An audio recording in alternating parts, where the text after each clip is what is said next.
క్రీస్తునందు ప్రియులరా, మన ప్రభు రక్షకుడైన యేసు క్రీస్తు వారి పేరిట మీ అందరికీ వందనాలు చెల్లిస్తున్నాను. క్రైస్ట్ తెలుగు బ్యాప్టిస్ట్ చర్చ్ సంఘానికి, అలాగే సంఘ పెద్దలకు,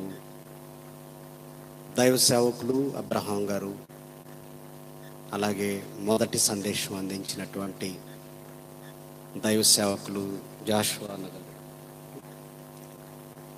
ములకలూరు బ్యాప్టిస్ట్ చర్చ్, అలాగే మరొక వైపు ఆనంద్ గారు దైవ సేవకులు అబ్రహాం గారు, అందరికీ ప్రభు పేరట నా శుభములు తెలియజేస్తున్నాను. చాలా కాలం తరువాత ఇది మీ ప్రాంతానికి రావటం రెండవసారి. ప్రియులరా, చాలా సంతోషిస్తున్నాను మిమ్మల్ని అందరిని బట్టి. మరి శ్రద్ధగా వాక్యాన్ని వినాలి అని ప్రభు పేరిట మీకు మనవి చేస్తున్నాను. ప్రార్థన చేసుకొని దేవుని వాక్యాన్ని ప్రారంభించుకుందాం. అందరూ ప్రార్థనలో ఏకీభవించండి. పరిశుద్ధుడు అయిన తండ్రి, ఘనమైన మహోన్నతమైన మీ నామానికి మా హృదయపూర్వక కృతజ్ఞతాస్తుతులు చెల్లిస్తున్నాం నాయన. ఇదిగో తండ్రి, క్రైస్ట్ బ్యాప్టిస్ట్ చర్చ్ ధర్మవరం సంఘమంతటిని జ్ఞాపకం చేసుకోండి, దైవజనులను జ్ఞాపకం చేసుకోండి. 2 దినాలు సభలు విజయవంతం చేశారు. 3వ దినంలోనికి మమ్మల్ని ప్రవేశపెట్టారు. దయగల మీ మాటలు మాకు అనుగ్రహించండి. కేవలం వినువారు మాత్రమై ఉండక మమ్మల్ని మేము మోసం చేసుకోక వాక్య ప్రకారం ప్రవర్తించుటకు మీ కృపా సహాయం మాకు అనుగ్రహించమని క్రీస్తు నామాన ఈ ప్రార్థన అడుగుచున్నాము తండ్రి, ఆమేన్. రైట్ ప్రియులరా, ఈ రాత్రి కొన్ని ప్రాముఖ్యమైనటువంటి సంగతులు మనం అంతా విందాం. సభలు అనగానే మీకు ఎలాంటి ఆలోచన రావాలో తెలుసా? దేవుని వాక్యాన్ని విన్న తరువాత ఓ మంచి నిర్ణయం తీసుకోవాలి మీరు. ఏంటా నిర్ణయం అంటే, యేసుక్రీస్తుని రక్షకునిగా అంగీకరించటం, వాక్యాన్ని వినటం, వాక్య ప్రకారంగా ప్రవర్తించటం. ఇవి మనం తీసుకోవలసిన నిర్ణయాలు.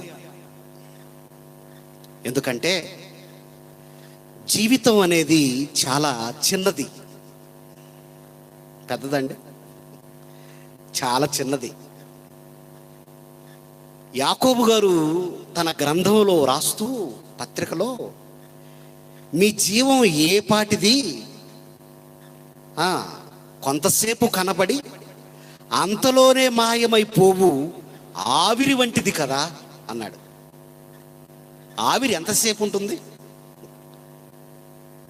ఆవిరి అనేది కొంతసేపు ఉంటుంది. కనుక ఆవిరి లాంటి ఈ జీవితంలో, చిన్న జీవితంలో, ఈ లోకం కోసం ఆశపడక, లోకంలో ఉన్నటువంటి పదవుల కోసం ఆశపడక, లోకంలో ఉన్నటువంటి ఆస్తుల కోసం ఆశపడక, లోకంలో ఉన్నటువంటి పగ ప్రతీకారాలకు చోటివ్వక మీరు బ్రతకాలి. అర్థమవుతున్నాయి కదండి? అర్థం కావాలి. ప్రియులరా, ఈరోజు చూసిన మనిషిని రేపు చూస్తావా లేదా అనేది తెలియదు. తెలుసండి? తెలియదండి. ఏ రోజు ఏ క్షణం ఏం జరుగుతుంది అనేది ఎవ్వరికి తెలియదు.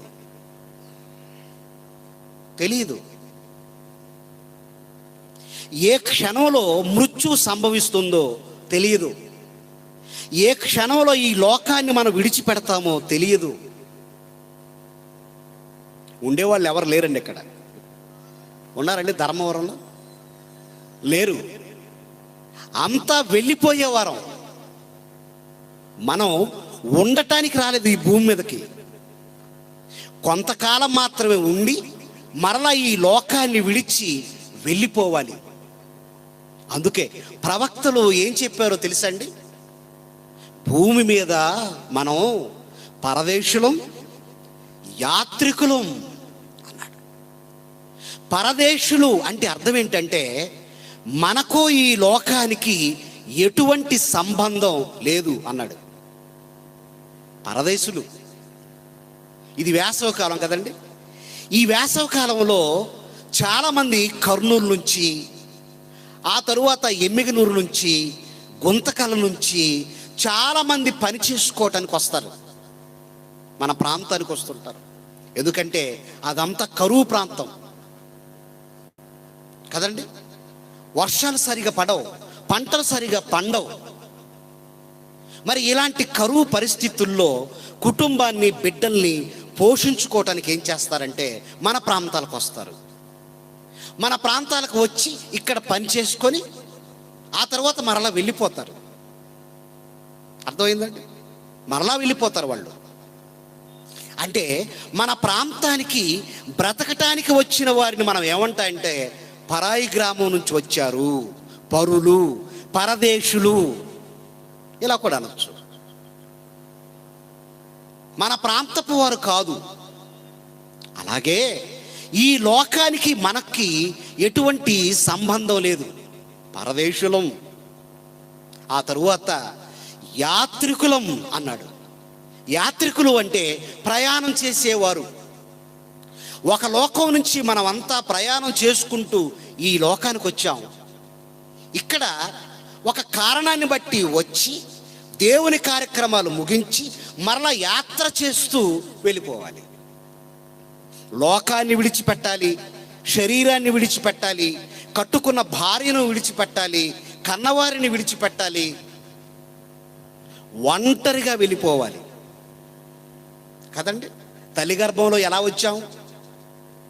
మనం అంతా ఒంటరిగా వచ్చాం, జంటగా రాలేదు, ఒంటరిగా వచ్చాం. ఒంటరిగా వచ్చినటువంటి మనం తిరిగి మరలా ఒంటరి ప్రయాణం చేయాలి. చూడండి ఎంత విచిత్రంగా ఉందో.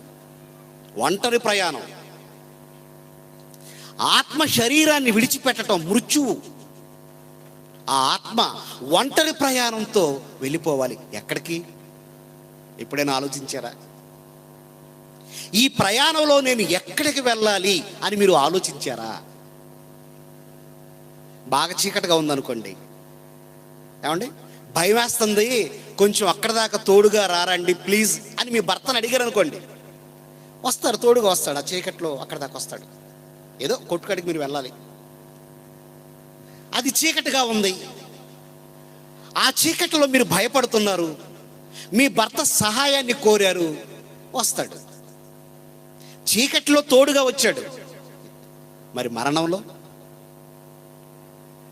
ఏమంటే నాకు చాలా భయం వేస్తుందండి, నేను ఎటు వెళ్ళిపోతానో ఏమైపోతానో భయంగా ఉంది, ఈ ప్రయాణంలో మీరు కూడా నాకు తోడుగా రారా అని అడగండి.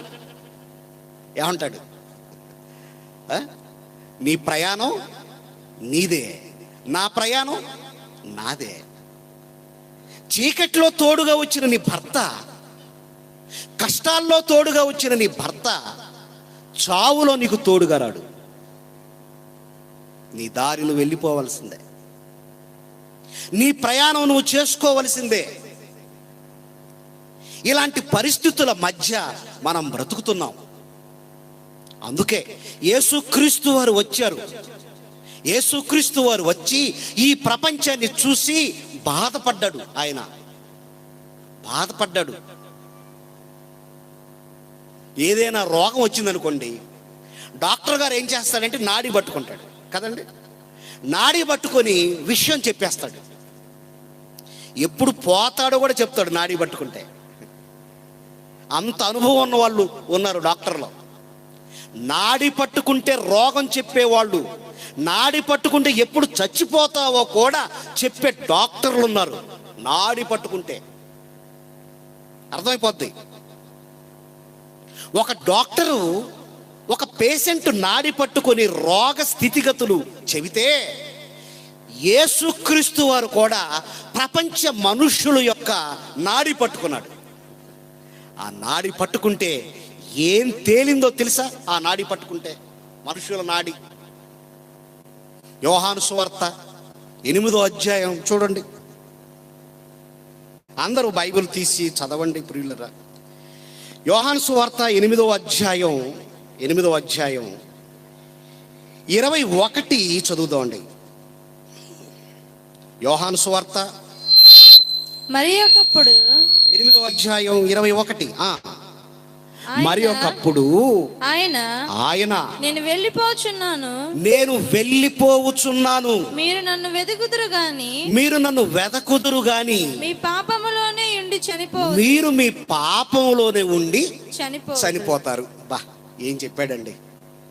భలే భవిష్యత్తు చెప్పాడు ఆయన. చూడండి, ప్రపంచ మానవాళి భవిష్యత్తు చెప్పాడు యేసుక్రీస్తు. అందరిలాగా పనికి మాలిన భవిష్యత్తు చెప్పడం. ఒక ఆయన ఉన్నాడండి, జ్యోతిష్య శాస్త్ర పండిత పితామహుడు అంటారు ఆయన్ని. అంటే ఏం జరగబోతుందో భవిష్యత్తు చెప్పే పితామహుడు. ఆయన పేరేంటో తెలుసా? ప్రపంచ జ్యోతిష్య పండితుడు నోస్ట్రడామస్ ఆయన పేరు. చదువుకున్న పిల్లలకు తెలుసు నోస్ట్రడామస్. ఈయనొక పండిత పితామహుడు జ్యోతిష్యానికి. ఏం చెప్పాడో తెలుసా? ఆయన భవిష్యత్తు ఏం చెప్పాడు అంటే 2012 డిసెంబర్ 21కి యుగాంతం జరుగుతుంది అన్నాడు. జరిగిందండి? చెప్పండి, జరిగిందా? 2012 యుగాంతం అన్నాడు. ఇప్పుడు ఇది 2026. ఏది యుగాంతం? ఏది? ఫూల్స్ అయిపోయారు.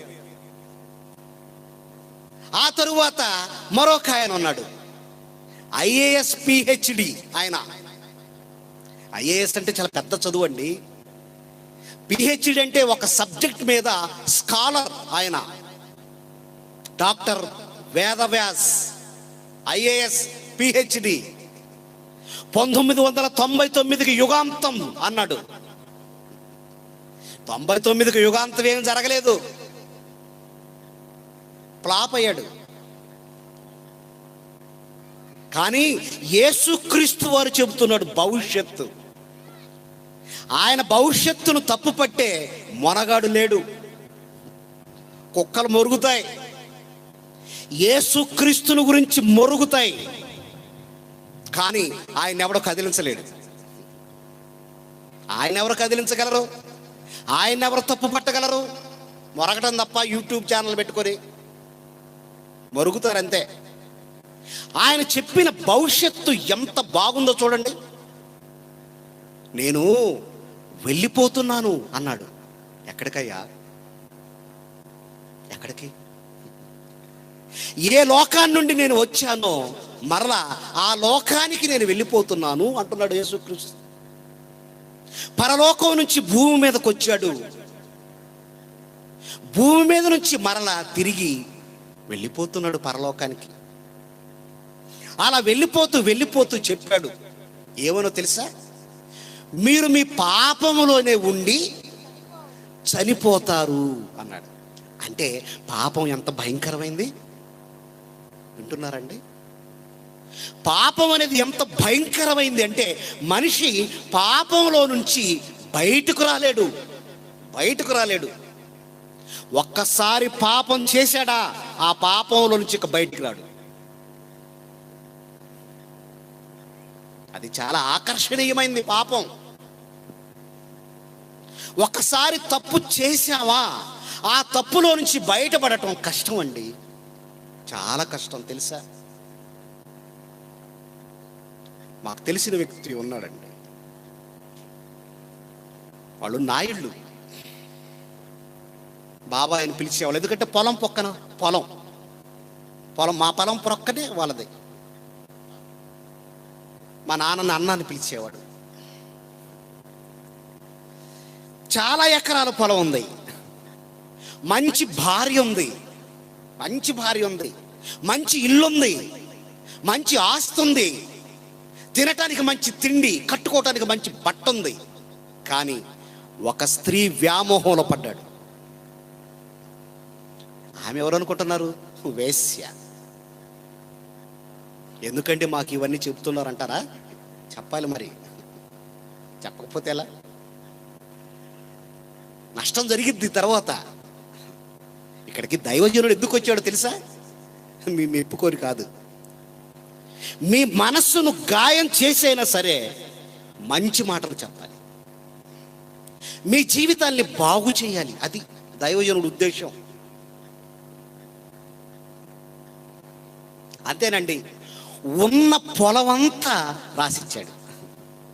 చూడండి, ఉన్న పొలం అంతా రాసిచ్చాడు. పిల్లలు రోడ్డును పడ్డారు. భార్యకు ఏం చేయాలో అర్థం కాని పరిస్థితి. ఏం చేయగలదండి ఆడ మనిషి? ఏం చేయగలదండి? కుటుంబంలో అంత మగాడిష్టం అయితే ఆడ మనిషి ఏం చేయగలదు? ఎన్నోసార్లు చెప్పి చూశారు కానీ వినలేదు. అంతా రాసిన తర్వాత పిల్లలు చిరిగిపోయిన బట్టలు వేసుకొని తినటానికి తిండి లేక అలమటించిపోతుంటే అప్పుడు చూశాడు తండ్రి, బిడ్డను చూశాడు. ఎంత వెధవ పని చేశాను నేను. అప్పటికి అంత అయిపోయింది. ఏమండి, అప్పటికే ఉన్న ఆస్తి అంతా పోయింది. మనస్తాపానికి గురైపోయాడు. ఇక ఇతని దగ్గర చిల్లిగవ్వ లేదు అనగానే ఈ అమ్మాయి ఏం చేసిందో తెలుసా? అతన్ని మెడబట్టుకొని బయటికి నెట్టింది. అయిపోయిందిగా, అయిపోయిందా? అయిపోయింది. సరదా తీరిందా? సరదా తీరిపోయింది. సరదా తీరింది. ఉన్న పొలం అంతా రాసిచ్చాడు. ఇక అతని దగ్గర ఏమీ లేదు. అతన్ని మెడబట్టుకొని బయటికి నెట్టేస్తే మనస్తాపానికి గురైపోయి సూసైడ్ చేసుకున్నాడు. ఉరి పోసుకొని చచ్చిపోయాడు. ఎంత బాధేసిందో తెలుసా అండి నాకు. చెప్పేవారు లేక, వాడిని బాగు చేసేవారు లేక, ఒకవేళ చెబుదామని మనం బయలుదేరితే యేసుక్రీస్తు మతం అంటాడు ఒకడు. చూడండి, మానవ జీవితాన్ని బాగు చేద్దాం అనుకుంటే మతం అంటారేంటండి? ఇప్పుడు దాకా అన్న అదే చెప్పాడు. ఒక సువార్త ప్రకటించడమే కాదు, చట్టం కూడా తెలియాలి అని. ఎస్, తెలియాలి, తెలుసుకొని బోధించాలి. మంచి మాటలు చెప్పారు. ఒక కుటుంబం ఏమైపోయింది అంటే పాడైపోయింది కదండి, చచ్చిపోయాడు. బైబిల్లో యేసుక్రీస్తు చెప్పిన మాట ఏంటి? మీరు మీ పాపంలోనే ఉండి చనిపోతారు అన్నాడు. అంతే. అంటే పాపానికి బానిస అయితే బయటికి రాలేవు. జాగ్రత్త అండి, వద్దండి. బైబిల్లో దేవుడు ఏమి రాశాడు తెలుసా? ప్రతి వారికి సొంత భార్య ఉండవలెను, ప్రతి స్త్రీకి సొంత భర్త ఉండవలెను అన్నాడు. దేవుడు భార్యనిచ్చాడు, చాలు కదా. నీకు భర్తనిచ్చాడు, సరిపోతుంది కదా. మరలా ఎందుకు కక్కుర్తి పనులు, గడ్డి తినే పనులు ఎందుకు? ఒకవేళ కక్కుర్తి పడితే కుటుంబం ఏమవుతుంది అంటే ఫైనల్గా నాశనం అవుతుంది. నాశనం. అందుకే మంచి భవిష్యత్తు చెప్పాడు యేసుక్రీస్తు. మీరు మీ పాపములోనే ఉండి చనిపోతారు, నేను వెళ్ళే చోటికి మీరు రాలేరు అన్నాడు. అంటే నిన్ను పరలోకానికి రానివ్వకుండా అడ్డుపడుతున్నది ఏంటో తెలుసా? పాపం. నిన్ను పరలోకానికి వెళ్ళకుండా చేస్తుంది ఏంటో తెలుసా? పాపం. నీ కుటుంబంలో మనశ్శాంతి లేకుండా చేస్తుంది ఏంటో తెలుసా? పాపం. నిన్ను సూసైడ్ వరకు తీసుకుపోతుంది పాపం. నీకు అవమానం తెస్తుంది పాపం. నీకు విలువ లేకుండా చేస్తుంది పాపం. విలువ ఉండదండి పాపం చేసేవాడికి, గౌరవించరండి ఎవరు కూడా. అందుకే చెప్పాడు, మీరు మీ పాపం నుంచి బయటికి రండి అన్నాడు యేసుక్రీస్తు. రండి, బయటికి రండి. మీరు బయటికి రాకపోతే పరలోకానికి రాలేరు అన్నాడు. పాయింట్ నెంబర్ 1, పాపం ఎంత భయంకరమైంది, పరలోకానికి రానివ్వకుండా చేస్తుంది. ఇంకా ఏం చేస్తుందో చూడండి. తిమోతికి రాసిన మొదటి పత్రిక 5వ అధ్యాయం, ప్రియులరా 5వ అధ్యాయం 24వ వచనాన్ని చదువుదామండి. చదువు నాన్న. తిమోతికి రాసిన మొదటి పత్రిక 5వ అధ్యాయం 24. కొందరి పాపములు తేటగా బయలుపడి న్యాయపు తీర్పునకు ముందుగా నడుచుచున్నవి. మరికొందరి పాపములు వారి వెంట వెళ్ళుచున్నవి. ఏం రాశాడండి దేవుడు? కొందరి పాపములు వారి వెంట వెళ్ళుచున్నాయి అన్నాడు. ఇక్కడ ఒక విషయం చెప్తాను వినండి. ఏంటంటే, ఒక మనిషికి రోగం సంభవించిందనుకోండి, ఆ రోగ క్రిమి ఎప్పుడు చచ్చిపోతుంది అంటే, మనిషి చచ్చిపోయిన తర్వాత రోగ క్రిమి చచ్చిపోతుంది. ఉదాహరణకి ఎయిడ్స్ క్రిమి ఉంది. అక్రమ సంబంధాలు, లైంగిక సంబంధాలు, సహజీవనం చేస్తే ఏర్పడుతుంది ఆ క్రిమి, ఎయిడ్స్. అది సొలొమోను కాలానికి ఉన్నది, ఇప్పుడు కాదు.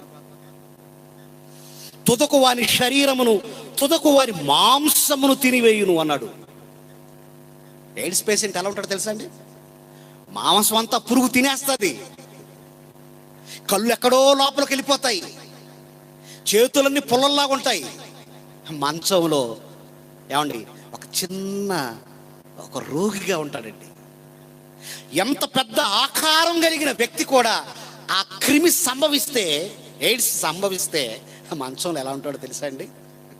చిన్న పిట్టలాగా ఉంటాడు.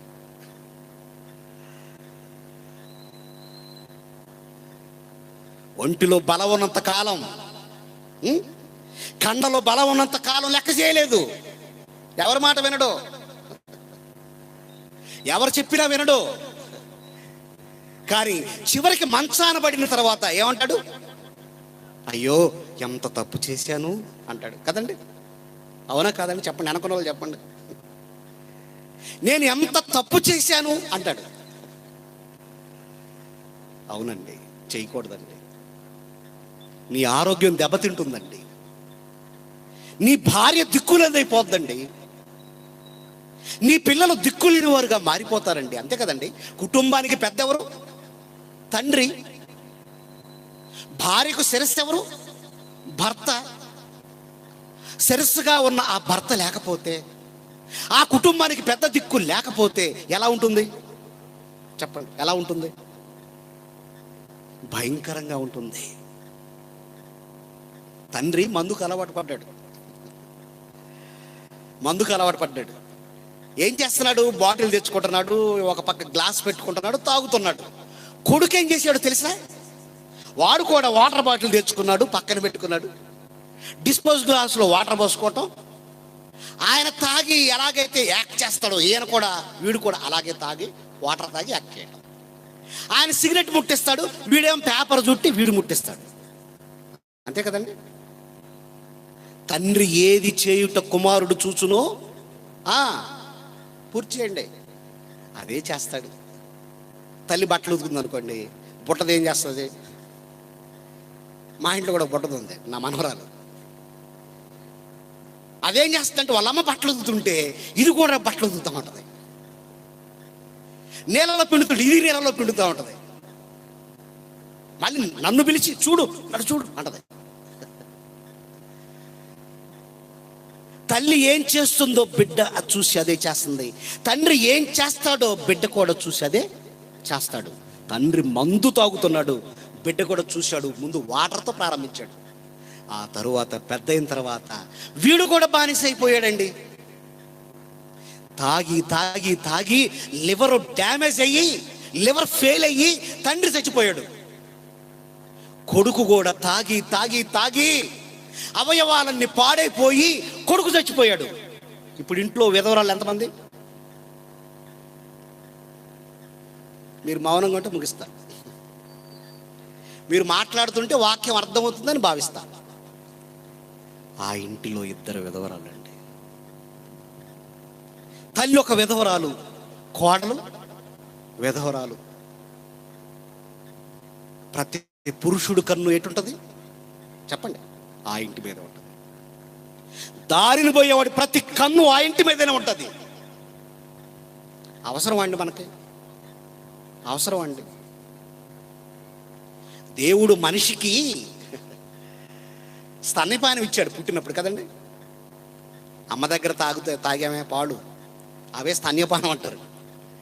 మొదటగా దేవుడు ఏమిచ్చాడంటే స్తన్యపానము, పానము. ఆ తరువాత పానం ఇచ్చాడు, వాటర్. మరి మధ్యలో మద్యపానం ఎక్కడిది? మద్యపానం ఎక్కడిది? స్తన్యపానం మంచిదే, రోగ నిరోధక శక్తి పెరుగుతుంది బిడ్డకి. బిడ్డన కన్నా అరగంటలో తల్లి ఏం చేయాలి అంటే ఆ పాలు ఇవ్వాలి, మురుపాలు అంటారు, అవి ఇవ్వాలి. ఇమ్యూనిటీ పవర్ పెరిగిద్ది, ప్రతి రోగాన్ని తట్టుకునే శక్తి పెరుగుతుంది. స్తన్యపానం మంచిది, పానం మంచిది. మద్యపానం మతిపోద్ది, మైండ్ చెడిపోద్ది, అవయవాలు దెబ్బతింటాయి. వద్దండి. మనిషి చనిపోయిన మరుక్షణం ఆ రోగ క్రిమి చచ్చిపోద్ది. అది క్యాన్సర్ క్రిమి కావచ్చు, ఎయిడ్స్ క్రిమి కావచ్చు, మరొక క్రిమి కావచ్చు. మనిషి చచ్చిపోయిన తర్వాత రోగానికి సంబంధించిన క్రిమి చచ్చిపోద్ది, కానీ పాపం మాత్రం చచ్చిపోద్ది. అది నీతో వస్తుంది అంటున్నాడు.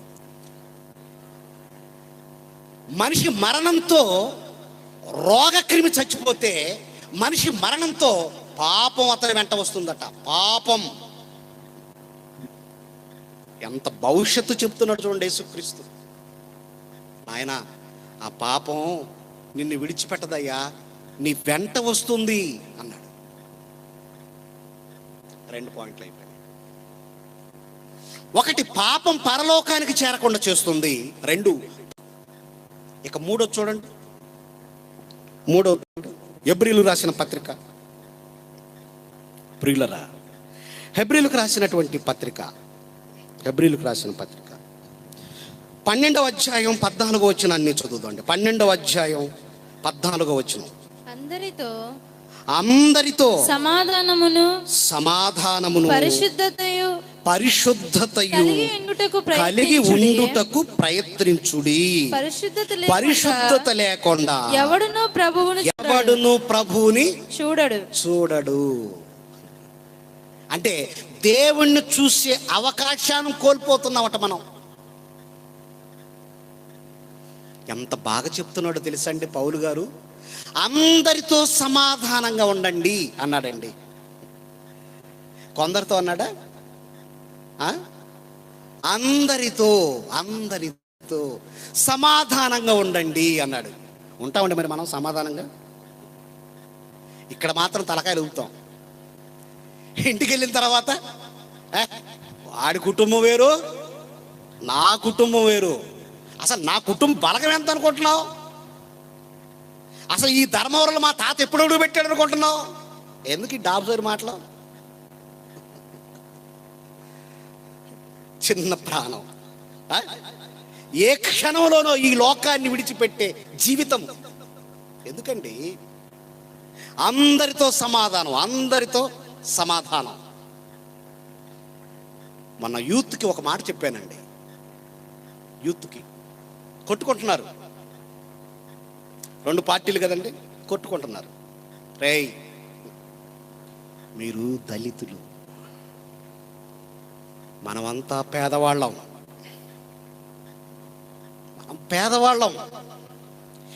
ఏదైనా నష్టం జరిగితే ఆ నష్టాన్ని మనం పూడ్చుకోలేము. నీ అభిమానం నీది, వాడి అభిమానం వాడిది. కానీ మీరు కొట్టుకోకూడదయ్యా, మీరు చంపుకోకూడదు. నీ వల్ల పల్లెకు ఉపయోగం ఉండాలి, వాడి వల్ల పల్లెకు ఉపయోగం ఉండాలి. అది చేయండి. పార్టీ అభిమానం తప్పట్లేదు. మీరిద్దరు ఏం చేయాలంటే పల్లెకు ఉపయోగకరంగా మారాలి, అంతే కదండి?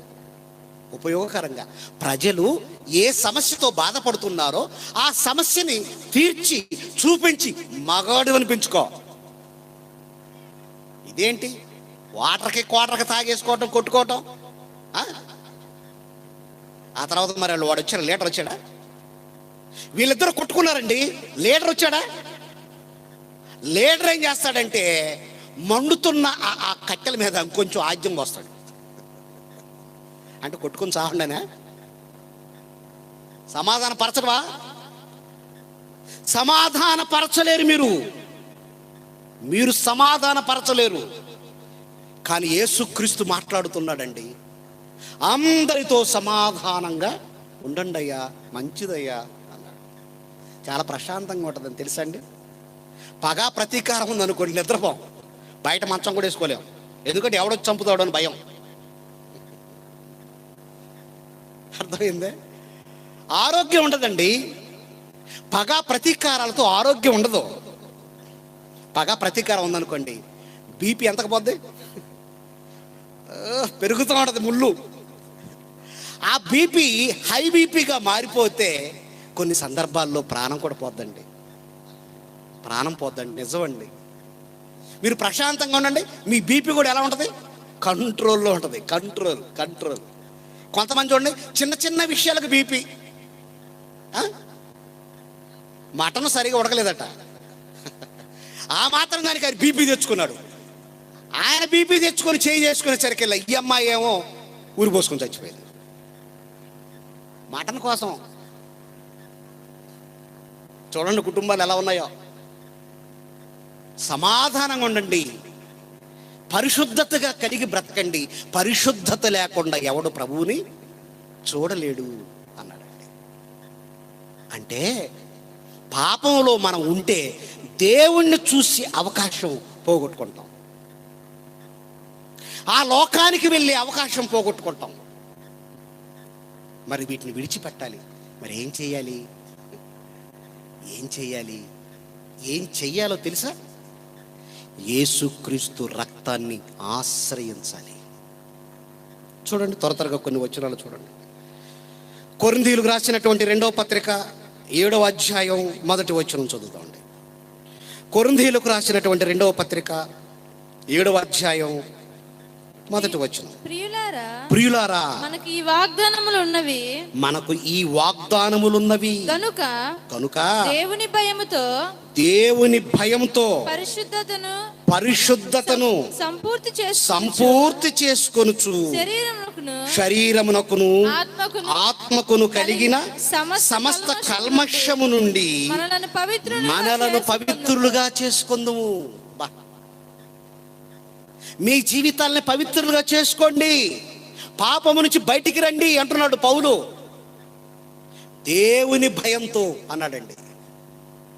ఈ ప్రపంచానికి సమాజానికి లేనిది ఆ ఒక్కటే, దేవుని భయం. దేవుని భయం లేదు. తొలి దినాల్లో సేవ చేస్తుంటే ఒక ఆయన వచ్చి అంటాడు, అరే మన పాస్టర్ గారు చాలా సన్నగా ఉన్నాడు రా, బీరు పోపియాలరా పాస్టర్ గారికి అంటున్నాడు. ఏది నాకు 14 సంవత్సరాలు చేశాను తెలుగు బ్యాప్టిస్ట్ చర్చిలో. టాప్ సంఘం, 400-600 మంది సంఘంగా చేశాను. చాలా ఇష్టపడుతుంటాను బ్యాప్టిస్ట్ సంఘాలని. కానీ వాళ్ళ అమాయకత్వం, తెలియనితనం, చెప్పినా వినరు. ఏం పంపిస్తాడట? సన్నగా ఉన్నానట, బీరు పంపిస్తాడట. అరే బీరు పట్టియాలరా మాస్టర్ గారికి. ఏ భయం లేదు, దేవుని భయం. బయట సొట్ట తాగుతాడు, తాగొచ్చి ఆ గూట్లో పెడతాడు. పరిశుద్ధ ప్రభువా, వరదోతలైన నిన్ను వర్ణించగలరా అంటాడు. పాట ఇవ్వకపోతే ఉంటాడు, నేను ఈ సంఘ పెడతానంటే, ఏదో నువ్వు నా పాట ఇవ్వంటాడు. నువ్వు పాడయ్యా, పాడని ఎవరొద్దన్నారు నిన్ను? పాడు. కానీ జీవితాన్ని పాడు చేసుకొని అపవిత్రంగా బ్రతుకుతూ పరిశుద్ధ ప్రభు అని పాడితే దేవునికి అవమానరా నాయన, అవమానం ఆయనకి. ఉండొద్దండి. మన వాళ్ళకి తెలియదు కనుక చెప్తున్నాను నేను. మార్చుకోవాలి, మన మనసును మార్చుకోవాలి. అందుకే పౌలు అంటున్నాడు, దేవుని భయం కలిగి శరీరమునకును ఆత్మకు కలిగిన కల్మషమును పవిత్రపరుచుకుందాం అన్నాడు. పవిత్రపరుచుకోవాలి. ఆత్మకు పట్టిన ఈ కల్మషం, పాపం, అది పవిత్రపరచబడాలి అంటే యోహాను గారు మరొక మాట రాస్తున్నాడు. చూడండి, 1 యోహాను పత్రిక 5వ అధ్యాయం 11, 12 వచనాలు చదువుకుందాం.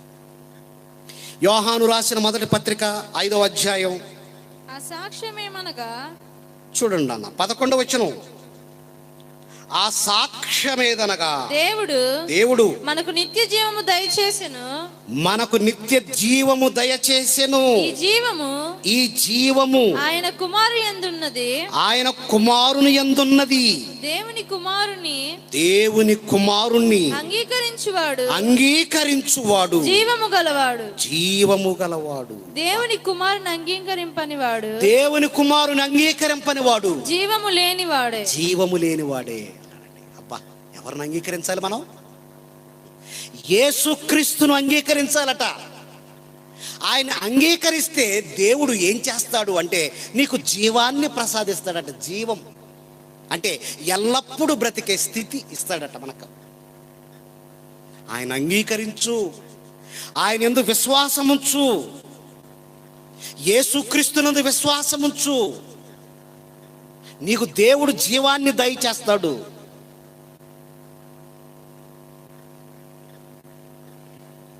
మరణములో నుంచి జీవములోకి తీసుకొస్తాడు నిన్ను. చూశారండి, మరణములో నుంచి జీవములోకి దాటిస్తాడు ఆయన. యేసుక్రీస్తుని విశ్వసించు, అంగీకరించు, నీకు జీవాన్ని ఇస్తాడు అన్నాడు.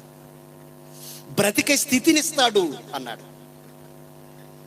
హెబ్రీయులకు రాసిన పత్రిక మరొక మాట చదువుతామండి. 13వ అధ్యాయం, ప్రియులరా, హెబ్రీ పత్రిక 13వ అధ్యాయం 12వ వచనాన్ని చదువుతామండి. 12వ వచనం. కావున యేసు కూడా తన స్వరక్తము చేత ప్రజలను పరిశుద్ధపరచుటకై గవిని వెలుపట శ్రమ పొందెను. యేసుక్రీస్తు తన స్వరక్తము చేత సర్వ ప్రపంచాన్ని పరిశుద్ధపరచుటకై అనుంచండి. అక్కడ అందరి కొరకు ఆయన బలియాగం, అందరి కొరకు తన రక్తాన్ని ధారపోసాడు, అందరి కొరకు తన ప్రాణాన్ని బలిగా ఇచ్చాడు. అందరిని పరిశుద్ధపరచుటకై అనుంచండి. అక్కడ ఎంత బాగుందో. ఏదో ఒక్కరిని కాదండి, అందరిని, సర్వ ప్రపంచాన్ని. సర్వ ప్రపంచం పాపంలో ఉంది. పాపంలో ఉన్న వారిని బయటకు తీసుకురావాలి, వారిని పవిత్రపరచాలి, పరిశుద్ధపరచాలి. అలా పరిశుద్ధపరిచేదే యేసుక్రీస్తు రక్తం. ఒక మంచి మాట చెప్తానా? ఎవరైనా ఒక వ్యక్తి యాక్సిడెంట్కి గురయ్యాడు అనుకోండి, కదండి, ప్రమాదానికి గురయ్యాడు అనుకోండి, రక్తం అంతా పోయింది. ఇప్పుడు అతను బ్రతికించాలి. ఏం చేయాలి? ఒక 5 లీటర్ వాటర్ క్యాన్ ఎక్కిస్తారా? మరి ఏం చేస్తారు? వెంటనే అతనికి రక్తం ఎక్కించాలి. మరలా ఏ రక్తం పడితే ఆ రక్తం ఎక్కించకూడదు. డాక్టర్ గారు కూడా ఏమంటాడంటే, ఏమండి అతని గ్రూప్ ఏంటో తెలుసుకోండి, ఆ గ్రూపుకు సంబంధించిన రక్తాన్ని ఎక్కించండి అంటాడు. ఆ పర్లేదులేండి, ఏదో రక్తం ఎక్కించండి అని అనుకోండి, పేషెంట్ గుండె పగిలి చచ్చిపోతాడు. ఏదో రక్తం అయితే ఎలా? ఆరోగ్యకరమైన రక్తాన్ని ఎక్కించాలి. అందులో ఏ రోగ క్రిములు ఉండకూడదు. అప్పుడు ఆ రోగాన్ని ఆ పేషెంట్ని బ్రతికించాలి అంటే ఏం చేయాలి అంటే రక్తదానం చేస్తారు. రక్తదానం, అతని ప్రాణాన్ని నిలబెడతారు. అప్పుడు అతను ఏమంటాడు తెలుసా అండి? ఏమండి చాలా థ్యాంక్స్ అండి, పోయే నా ప్రాణాన్ని, నా గ్రూపుకు సంబంధించిన నీ రక్తాన్ని ఇచ్చి నా ప్రాణాన్ని నిలబెట్టావు, నీ రుణం నేను తీర్చుకోలేనండి అని 2 చేతులెత్తి దండం పెడతాడు. 2 చేతులెత్తి ప్రాణం నిలబెట్టాడు. యేసుక్రీస్తు వారు చేసిన పని కూడా అదేనండి, మనల్ని బ్రతికించాడు. మరి మనం ఏం చేయాలి? కృతజ్ఞత చెప్పొద్దు ఆయనకి. నాయనా, నా పాపముల నిమిత్తం మరణించావా, నీ అమూల్యమైన రక్తాన్ని చిందించావా, నన్ను పరిశుద్ధపరిచావా, పవిత్రపరిచావా, పరలోకం తీసుకుపోవటానికి నన్ను బ్రతికించావా తండ్రి, బ్రతికించావా అని కృతజ్ఞత కలిగి యేసును అంగీకరించి ఆయన రక్తమందు కడుగబడి సంఘములోనికి చేరాలి, బాప్తిసం తీసుకోవాలి. అప్పుడు నీ లైఫ్ బాగుంటుంది. ఓకే, కళ్ళు మూసుకోండి. పరిశుద్ధుడు అయిన తండ్రి, ఘనమైన మీ నామానికి కృతజ్ఞతాస్తుతులు చెల్లిస్తున్నాం. క్రైస్ట్ బాప్టిస్ట్ చర్చ్ ధర్మవరం సంఘం చేసిన ఈ 3 రోజుల సభలను బట్టి మిమ్మల్ని ఎంతగానో స్తుతిస్తున్నాం. సంఘ కాపరి గారిని బట్టి స్తుతిస్తున్నాం. పెద్దలను బట్టి, స్త్రీల సమాజాన్ని బట్టి స్తుతిస్తున్నాం. సంఘాన్ని దీవించండి. సంఘం ఆత్మీయంగా ఎదగటానికి కృప చూపండి. ఈ రాత్రి వేళ ఇంకా ఎవరైనా పాపంలో ఉంటే వారు బయటికి రావాలి తండ్రి, పవిత్రపరచుకోవాలి తమ జీవితాలు. ప్రాణం పోయేలోపు యేసుక్రీస్తును రక్షకునుగా అంగీకరించుటకు కృప చూపండి తండ్రి. దేవా, మీ బిడ్డల కుటుంబాలను చల్లగా కాపాడండి. బాప్తిస్మం పొంది సంఘంలోనికి ప్రవేశించి మిమ్మల్ని ఆరాధించే భాగ్యాన్ని ఇవ్వండి తండ్రి. మీ బిడ్డలందరినీ దీవించండి, వారి కుటుంబాలను దీవించండి. కష్టపడిన బిడ్డల్ని, సహకారం అందించిన బిడ్డల్ని, సహాయం చేసిన బిడ్డల్ని, అలాగే ఆహారం కోసం కష్టపడిన బిడ్డల్ని, వచ్చిన అందరికీ ఆహారాన్ని పంచాలని సిద్ధపడుతున్న వారు అందరినీ చల్లగా కాపాడండి. మీ చిత్తమైతే మరొకసారి మీ పిల్లలందరితో కలుసుకునే భాగ్యం నాకు ఇవ్వమని, ఈ వాక్యం మా హృదయాలలో స్థిరపరిచి బలపరచమని క్రీస్తు నామాన ఈ ప్రార్థన అడుగుచున్నాము తండ్రి, ఆమేన్.